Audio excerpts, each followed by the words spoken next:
Happening!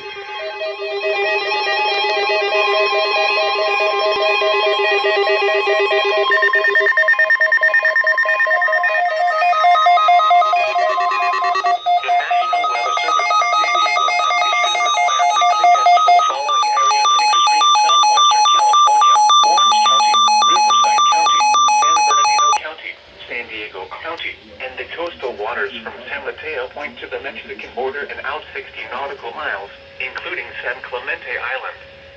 A test signal was broadcast to test the public warning system. The test is normally conducted between 10 a.m. and noon each Wednesday, weather permitting.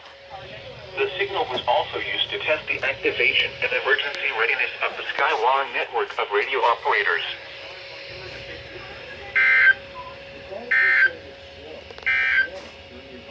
Now for the official Alright guys, that was a required weekly test. This is new. They issue it as a 45-minute event this time. I have no idea if there's going to be a second one like the past two times I've had.